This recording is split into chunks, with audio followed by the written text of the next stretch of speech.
Il-Korporazzjoni għas-Servizzi tal-Ilma nedit pjan ta' 98 azzjoni għal 3 snin li ġejjin dan b'investiment ta' 116 miljun euro.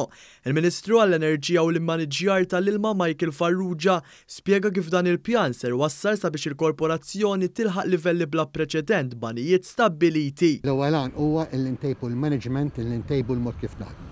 It-tieni irridu nħarsu lejn innovazzjoni. It-tielet illi ntejbu il-kwalità tal-ilma u s-servizzi li jasal. Illi nassiguraw illi ma jkunx hemm tniġġis min-naħa ta' drenaġġ u illi id-drenaġġ ikun hemm il-third class water biex fl-aħħar mill-aħħar bil-proċess illi nħaffu nkun nistgħu nwasslu ilma tajjeb lill-bdiewa għat-tisqija. U spjega li dan il-pjan jirrifletti xogħol li ser ikun qed jitwettaq minn direttorati tal-korporazzjoni.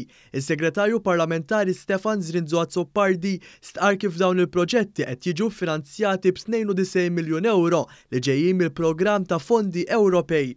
Mill-programm attwali, il-korporazzjoni bbenefikat mill-somma ta' 92 miljun euro illi dawn il-fondi marru biex jintlaħqu miri importanti fosthom biex tissaħħaħ l-infrastruttura, insaħħu l-provvista tal-ilma kif ukoll il-kwalità tal-ilma apparti illi hemm proġetti wkoll relatati mal-riċiklaġġ ta' drenaġġ. Il-Kap Eżekuttiv tal-Korporazzjoni għas-Servizzi tal-Ilma Ivan Falzon spjega kif fost il-proġetti fil-pjan hemm żieda fil-kapaċità ta' reverse osmosis b'52% sas-sena 2023, titjib tal-impjant ta' trattament ta' drenaġġ f'Taċċumnija, twissija awtomatika ta' tbattit tal-fosos ta' drenaġġ u tibdil ta' 50 km ta' networks marbuta mal-ilma. Dan fil-waqt li ser ikunu installati pannelli fuq is-soqfa kollha tal-korporazzjoni b'total ta' 10,000 metru kwadru.